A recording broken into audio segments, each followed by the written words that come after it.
Salut, c'est Guillaume. Je vous propose de découvrir un extrait du prochain épisode de Course épique. Course épique, c'est chaque semaine un invité, une course, une histoire hors du commun.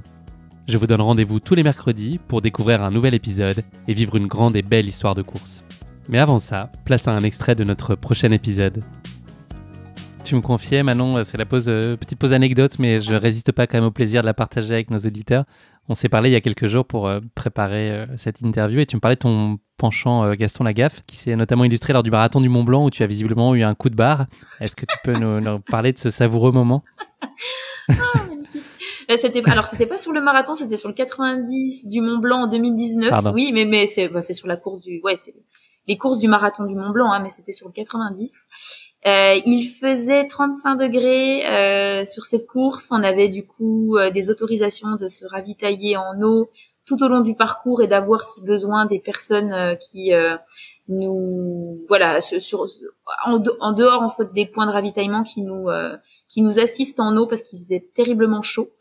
Et du coup, qui dit terriblement chaud dit difficulté quand même à manger, donc j'ai mangé quand même assez tard et en fait ce qui s'est passé c'est que au bout du 45e kilomètre ma barre que j'avais sur moi pour m'alimenter était complètement liquide.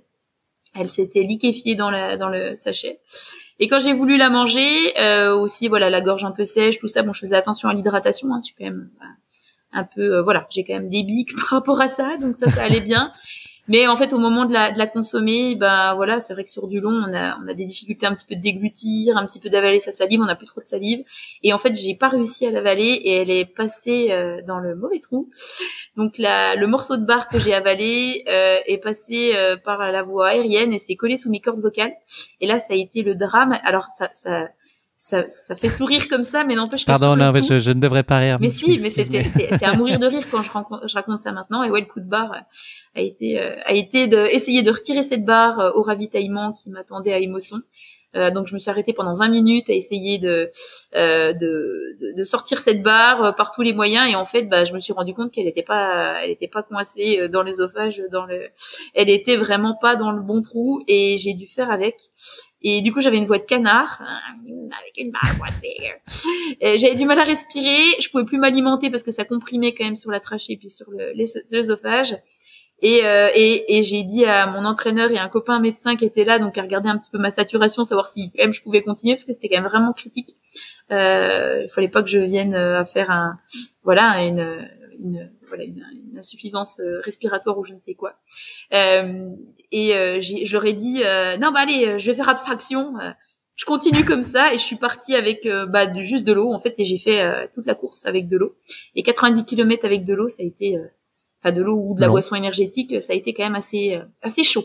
Donc en plus d'être chaud en chaleur, c'était très difficile à gérer cette anecdote là, mais ça nous fait beaucoup Est-ce rire. que la barre a franchi la ligne d'arrivée en même temps que toi Oui. ou est-ce que tu t'en es séparé? D'accord. La barre est restée avec moi jusqu'à la ligne d'arrivée et j'avais encore plus une voix de canard. Alors c'est vrai que les interviews à l'arrivée le lendemain et j'ai failli faire une fibroscopie quand même à l'hôpital de Sallanches parce que c'était vraiment critique et en fait elle est partie un petit peu, elle a diffusé toute seule et elle est partie dans les poumons, mais j'ai pas fait d'infection ni quoi que ce soit derrière, mais c'était incroyable. C'est comme quoi il t'arrive des fois des choses et il faut l'ultra, c'est ça en fait, faut faire avec les péripéties qui te viennent et c'est pas toujours facile dans la gestion émotionnelle. Tu te méfies de toutes les barres que tu ouvres? Maintenant c'est simple. Je prends quasiment plus de barres. J'ai pris une bonne leçon. C'est plus open bar, c'est terminé. C'est plus open bar, non, tout à fait. Voilà.